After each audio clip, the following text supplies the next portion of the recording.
श्री राधे राधे बोले, वृंदावन गलियां डोले, श्री राधे राधे बोले, वृंदावन गलियां डोले, श्री राधे राधे बोले, वृंदावन गलियां डोले, श्री राधे राधे बोले, भक्तजन सबल जाए,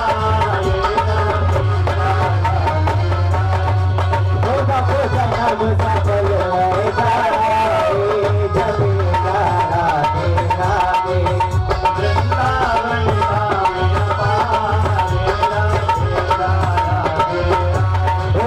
वृंदावन धाम पाए, जमेला राधे राधे,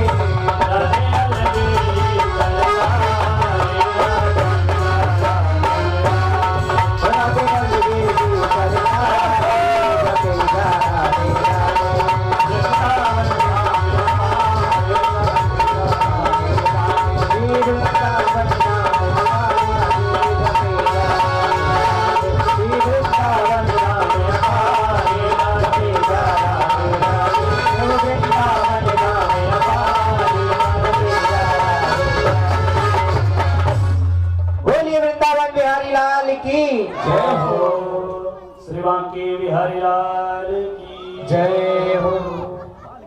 कौन कौन पहुंच गया वृंदावन? जय हो। आज तो वृंदावन ही है, तभी ना तो गोवर्धन पूजा करेंगे। और जब वृंदावन में नहीं जाएंगे तो गिरिराज पूजा कैसे होगी? इसलिए हम सब बड़े भाव के साथ में, आप सब बड़े भावुक भक्त हैं, समझ में आ रहा है कि आप लोग वृंदावन पहुंच गए हैं। क्योंकि वृंदावन में जाते ही जब भक्ति महारानी नव यौवना हो जाती हैं, ज्ञान वैराग्य की चेतना जाग जाती है, तो अगर हम साधारण लोग, मन प्रसन्न हो जाए साधारण लोगों का, तो कोई बड़ी बात नहीं है। बोले वृंदावन धाम की जय हो। सुंदर पावन वृंदावन की रेतीली भूमि, जमुना जी का किनारा, इतना प्रेम बरसता है वृंदावन में। विद्वानों की नगरी बनारस और प्रेमियों की नगरी, भक्तों की नगरी वृंदावन। वृंदावन वृंदार कान देवान अवधि रक्षत इति वृंदावन, जहाँ पर देवताओं के द्वारा प्रार्थना करने पर जिनकी रक्षा के लिए जहाँ पर अवतरित हुए भगवान श्री कृष्ण, वही तो है वृंदावन। प्रेम की प्यास देख देख निज प्रेमियों के, प्रेम का समुद्र सीमा तोड़ के बहाया है। भावुक रशीले जने निराश न होंगे अब, कामना की पूर्ति हेतु कल्पतरु लगाया है। चिंतामणि चटित चारु चादर बिछाई जहां, भांति प्रतिभांति कुंज कुंज से सजाया है। भारत का भूषण तिलक तीनों लोकों का, भक्तों की वास हेतु वृंदावन बसाया है। भक्तों की वास हेतु वृंदावन बसाया है। बोले श्री वृंदावन धाम की जय, श्री बांके बिहारी लाल की जय। वृंदावनम गोवर्धनम यमुना पुलिनानि च, वीक्षासीदुत्तमा प्रीति राम माधवयो नृप। भगवान श्री कृष्णचंद्र जी एवं बलदाऊ भैया थोड़े ही दिनों में वत्स पालन बने और उस वृंदावन की पावन भूमि पर बछड़े चलाने लगे। एक दिन बकासुर बगुले का रूप धारण कर भगवान को मारने के लिए आ गया। कंस के द्वारा भेजा हुआ था। इसका भी गोविंद भगवान ने उद्धार किया। बोले बकासुर उद्धारक भगवान की जय हो। एक दिन मेरे प्रभु कन्हैया वन में ही कलेवा करने के विचार से प्रातः काल की बेला में सारे गो बालकों को लेकर के और चल पड़े हैं। बच्चों को भी साथ में ले गए हैं और धीरे धीरे चलते ही हंसते नाचते एक दूसरे पर मजाक करते, आगे आगे बछड़े और पीछे पीछे सभी गो बालक सुंदर लीला का गान करते हुए हास्य परिहास करते हैं।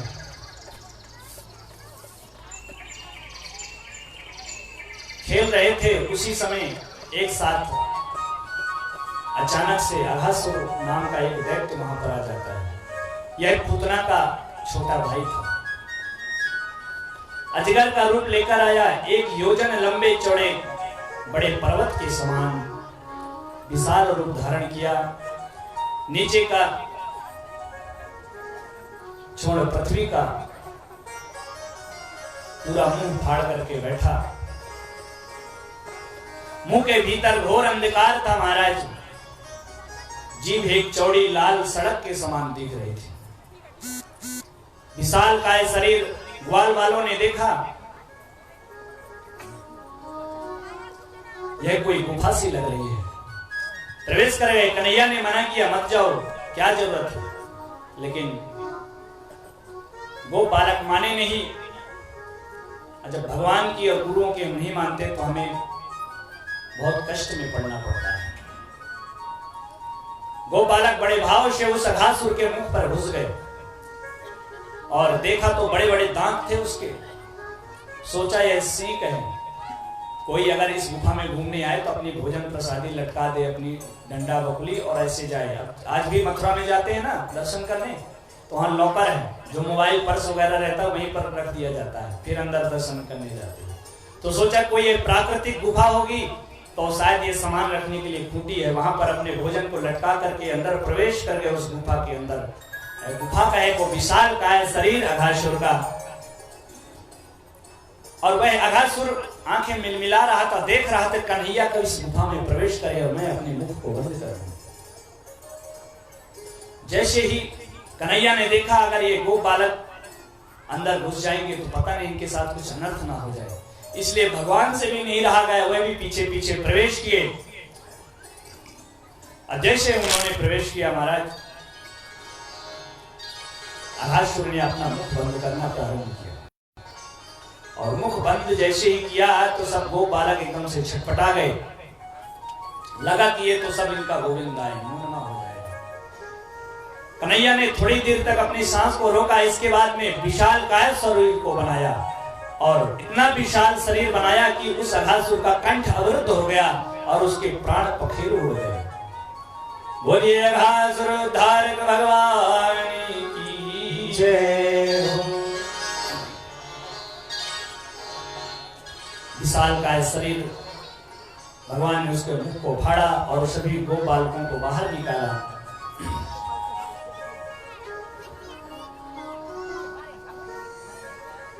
भगवान ने अघासुर का जो उद्धार किया, उस लीला को गो बालकों ने 1 वर्ष तक यानी 6ठे वर्ष में जाकर के अपने घर में बताते हैं। सुखदेव जी महाराज कहते हैं, परीक्षित 1 वर्ष का समय ऐसा क्यों लग गया? कोई तो बताता अपने घर में जाकर के इस अघासुर की कहानी को, इस घटना को। सुखदेव जी कहते हैं, परीक्षित 1 वर्ष तक इन गोप बालकों और गाय बछड़ों को अपहरण कर लिया था ब्रह्मा जी। उनके मन में विचार आया, क्योंकि जैसे ही अघासुर के मुख से निकले अपने राशन लेकर के और सब बैठ करके आपस में खाने लगे, उच्छिष्ट एक दूसरे का। कन्हैया भी जूठा खा रहे हैं गोप बालकों का, सखाओं का। ब्रह्मा ने देखा, आश्चर्यचकित हो गए कि ये ब्रह्म कैसे हो सकता है जो सखाओं का जूठा खाए, वो कोई ब्रह्म थोड़ी हो सकता है। भ्रम हो गया उनको। उन्होंने विचार किया,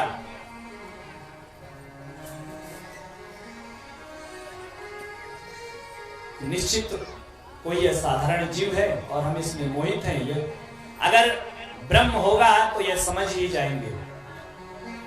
ब्रह्मा जी ने परीक्षा लेने के लिए गोप बाल बछड़ों को चुरा करके ब्रह्मलोक ले गए। इधर कन्हैया को जब पता चला कि देखूं बछड़ों को देखूं कहां हैं, तो देखे उधर जब बछड़ों को देखने गए तो इधर गोप बालकों को भी उठा लिया, ले गए। उधर तो बछड़े मिले नहीं, कन्हैया लौट करके आए तो देखे इधर गोप बालक भी गोल हैं। कन्हैया ने ध्यान लगा करके देखा ये किसकी चाल है। देखा तो ब्रह्मलोक में ब्रह्मा ये सब रच रहे थे लीला। कन्हैया ने सोचा अरे ब्रह्मा मुझे भ्रमित कर रहे हो, जो मैं तुम्हें स्वयं बनाया हूं और तुम मुझे भ्रमित कर रहे हो।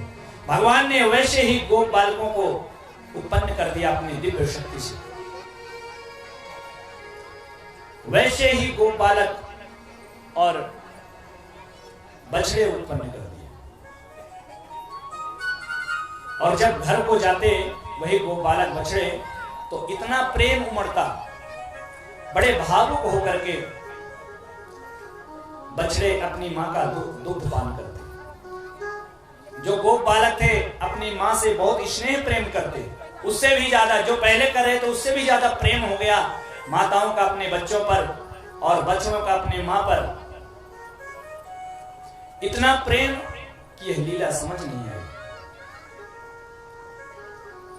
ब्रह्मा जी ने जब कुछ समय हो गया तो ब्रह्मा जी ने विचार किया कि चलो चलते हैं, देख करके आते हैं उस ब्रजमंडल में क्या हो रहा है। आकर के देखा तो महाराज यहाँ पर वैसे ही गोप बालक और सखाएं और बछड़े सब खेल कूद रहे हैं और उससे भी ज्यादा प्रेम उमड़ रहा है आपस में एक दूसरे पर। धाताति विस्मिता। ब्रह्मा बाबा भी आश्चर्यचकित में पड़ गए कि जो हम लेकर के गए हैं वही सत्य वाले हैं, ये जो यहाँ घूम रहे हैं वो सही सही के।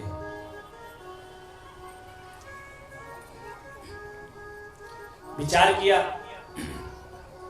जैसे ही ब्रह्मा जी इस ब्रजमंडल में देखने आए, इतने में ही कन्हैया पहुंच गए कहां? ब्रह्मलोक।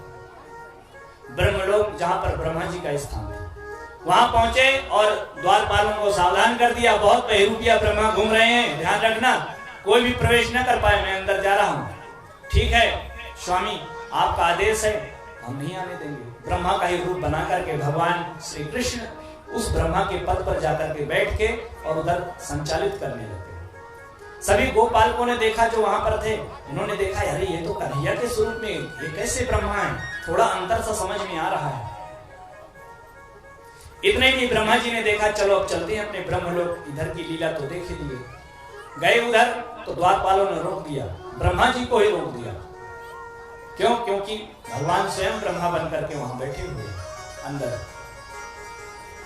द्वारपालों ने कहा तुम कौन हो? बोले मैं ब्रह्मा हूं, तुम्हें पता नहीं, अभी तो थोड़ी देर पहले ही गया था।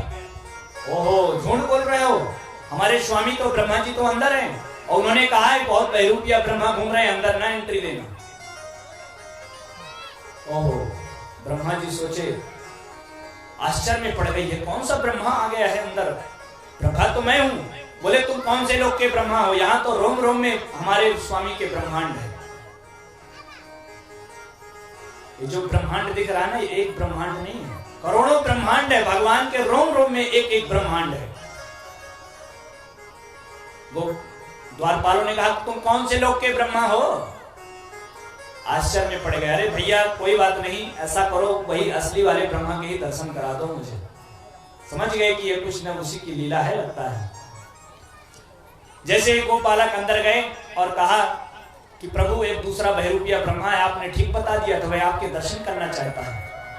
ठीक है अंदर आने दो। जैसे ही ब्रह्मा अंदर पहुंचे, वहां से भगवान अंतर ध्यान हो गए, समझ गए कि ये श्री कृष्ण की ही लीला है।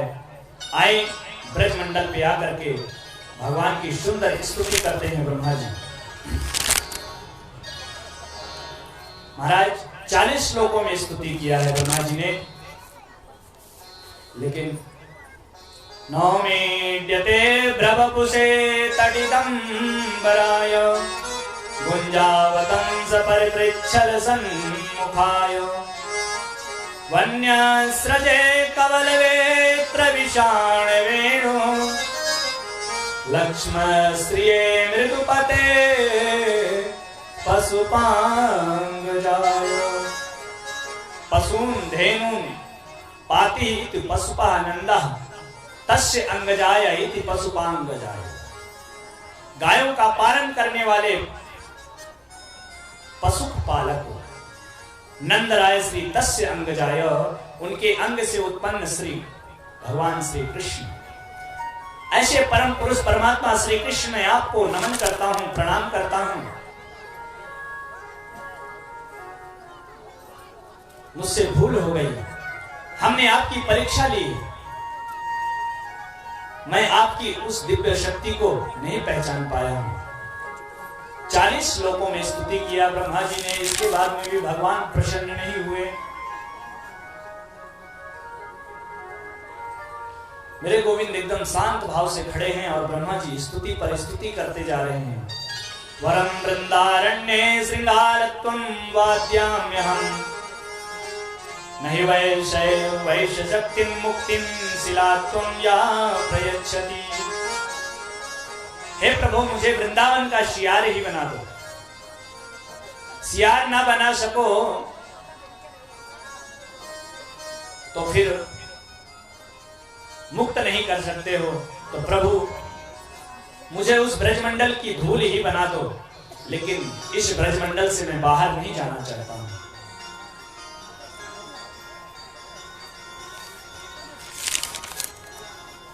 सुंदर प्रार्थना करने के बाद में भगवान नहीं क्षमा करते हैं।